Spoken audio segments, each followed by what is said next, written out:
there. Miss Marshall? Yes, Dr. Berry. Nice to meet you. This is Jennifer. Oh, nice to meet She's our you. medical assistant. Okay. And then who'd you bring with you today? This is my husband, Seth. Seth. Tiffany Berry. Nice to meet you. Well, I'm sorry you have to be here today. Talk about this stuff. So, yeah, how are you doing with everything? Hanging in there. Yeah. Pretty tired a lot right now. Yeah. Do you think that happened after the biopsy or anything? It's been in the last 3 weeks. Yeah. I'm Okay. pretty tired, but And that's it. Nothing. maybe stress.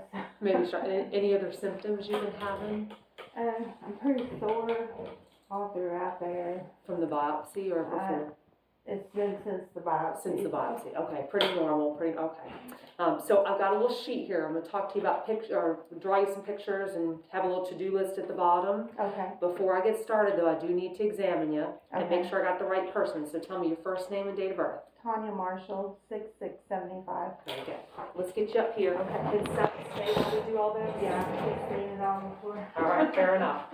And then my hands are really cold, so I can warm them up, but some people like my cold hands. So are you a cold person or a warm person all the time? Either way. Okay, I'll warm them just halfway for you. Okay. And then I was looking through your medical history, just a couple things with the diabetes and the COPD, but no heart attacks, no strokes, and things like that.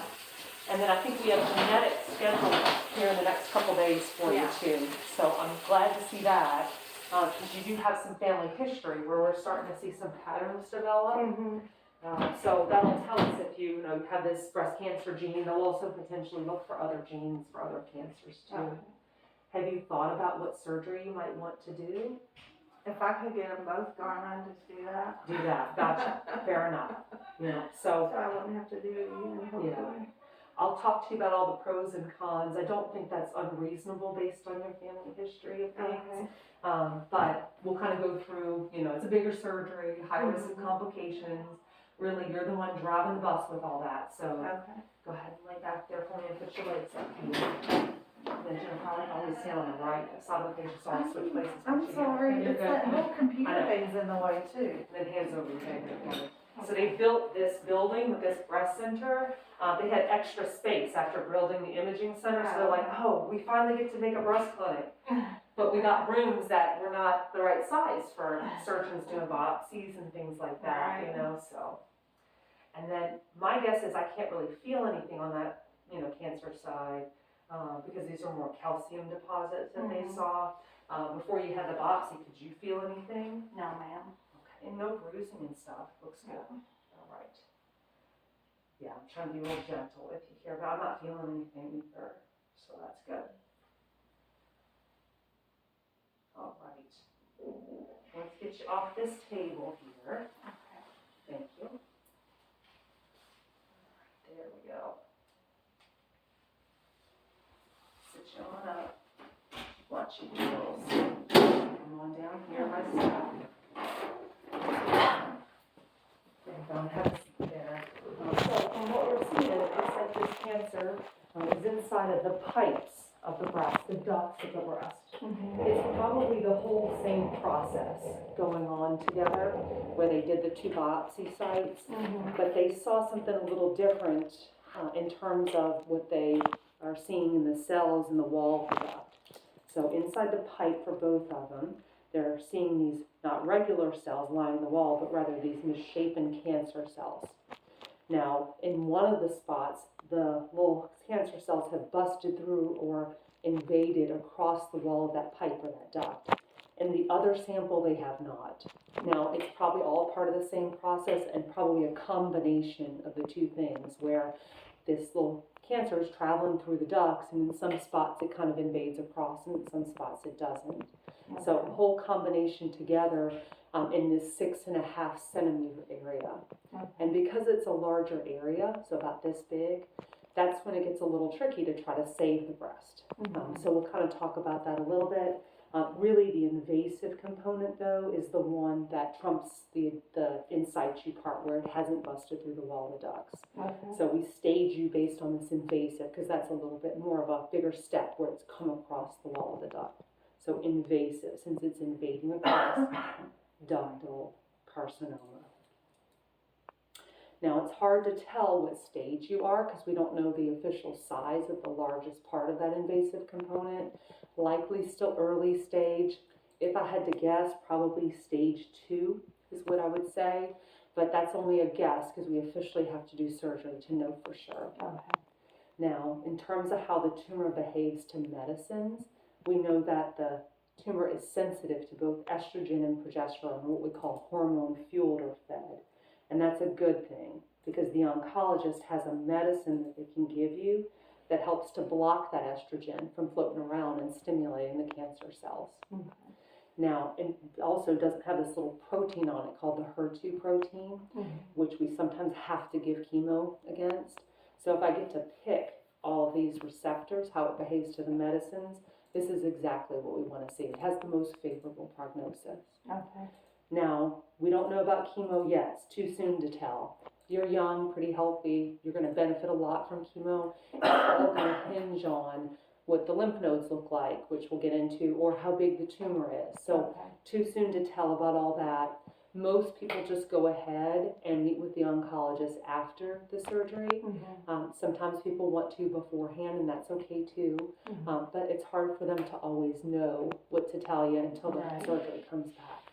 We will also present your case together even before they meet you at our conference before we do surgery. So Okay. they'll have a chance to look at things and give their 2 cents if anything changes. Okay.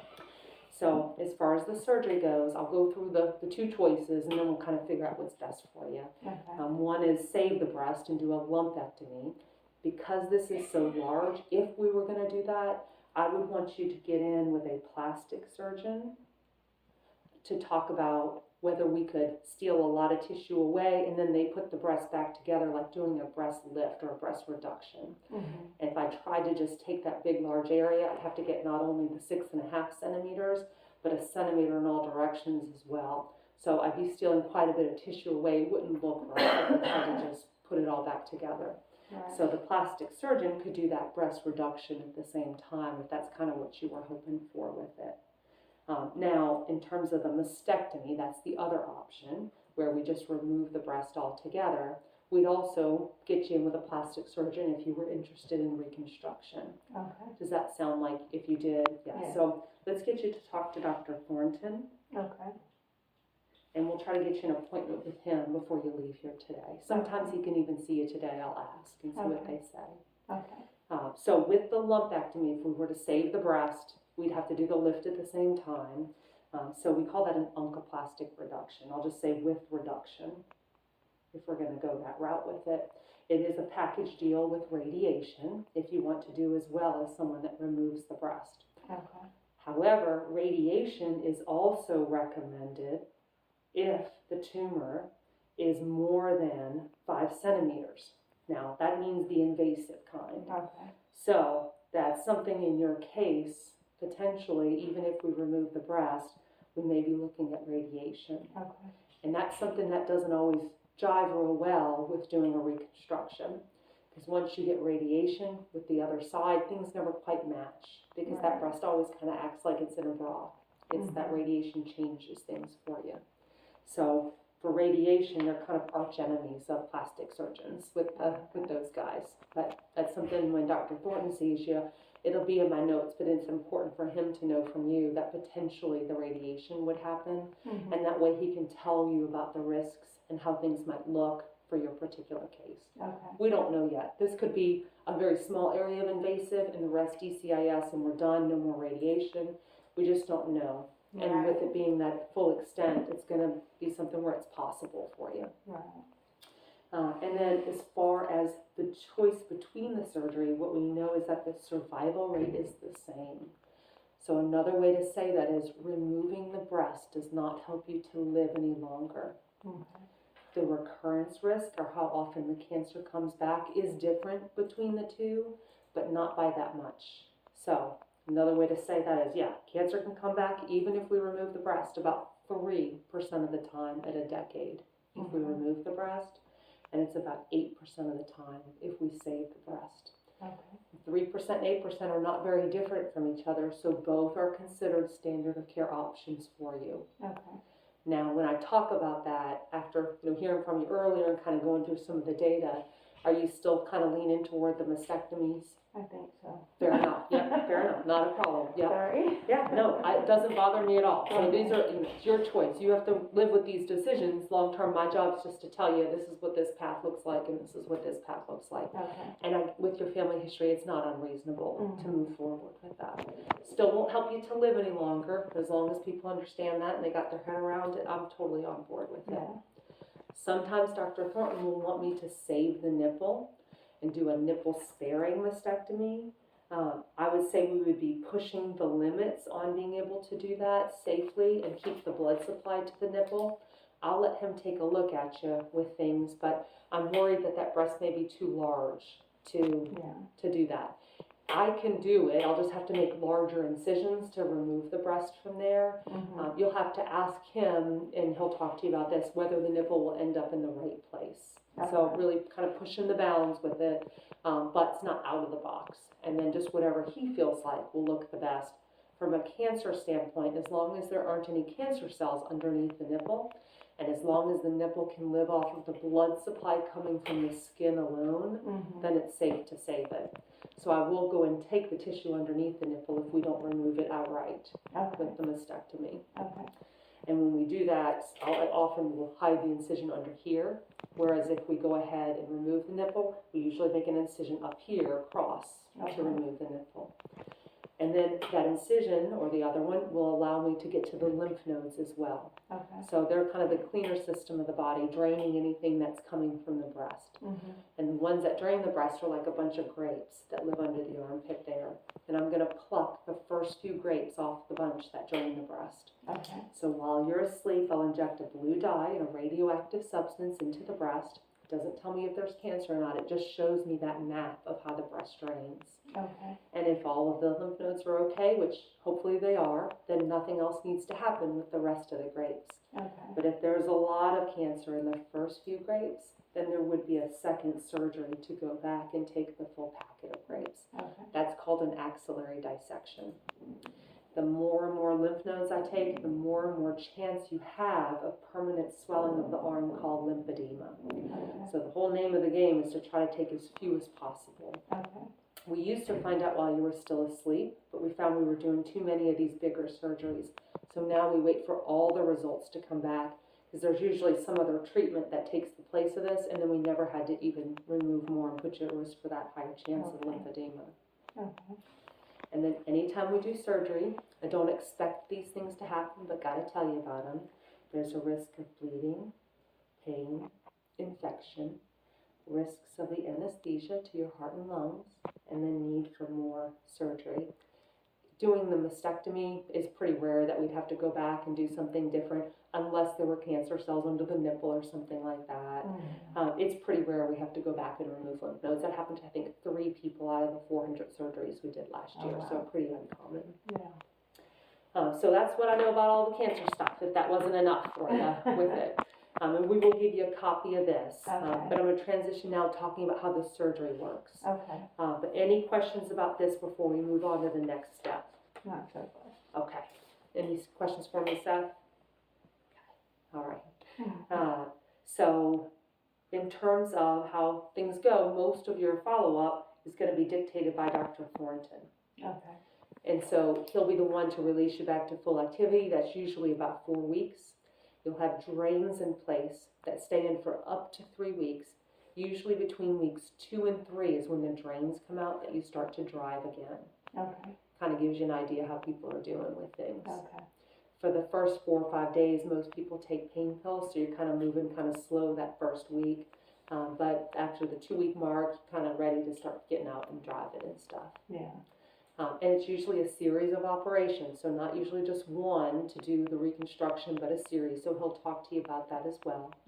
And then he'll be the one really kind of telling you what to do, not to do, and stuff like that. Usually we can let you go home the same day as long as it's safe to let you go home that day. 99% of the time people are able to go home that day. That's good. Yeah, what you'll find is that you'll actually be more comfortable at home because you're not like on a plastic mattress and people are waking up every 2 hours. Yeah. And if you need a pain pill, you have them. You don't have to wait for the nurse to finish with the last patient and then come see what you need and then go get it. It's like an hour later, so you'll actually be more comfortable at home as long as it's safe to let you go home that day. Okay. And that's what I know with all this stuff.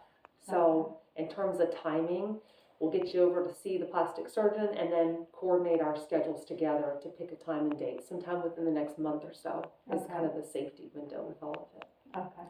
So the next step is these guys are going to come in, talk to you about dates and times, things that might need to happen and how we're going to communicate with you.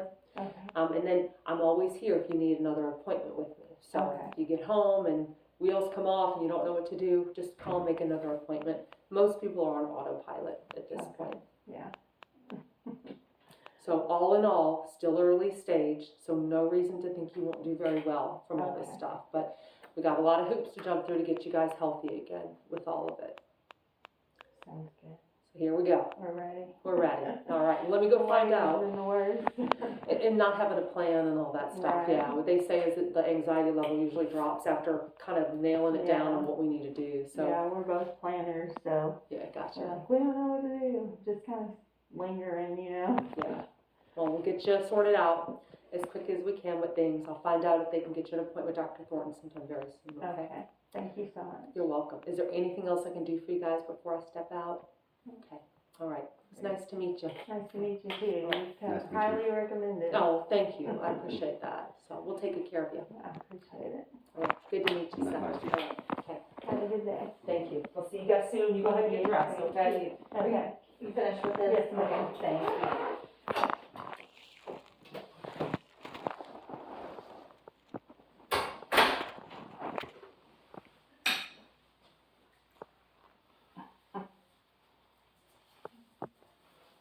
Yeah, go ahead and take them both.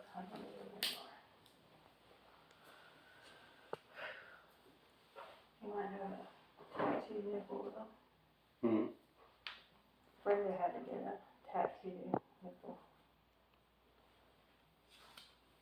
Better than cancer. Agreed. Agreed.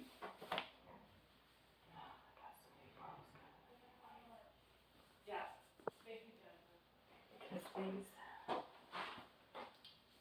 the pads have been, your mom told me about a brand, the pads are some,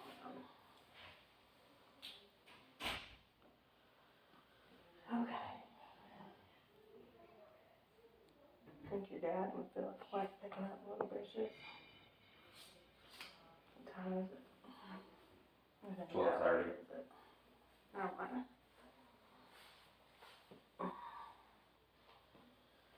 Well, that made me feel better. Yeah, I was hoping it was stage 1 or 0 though. Yeah.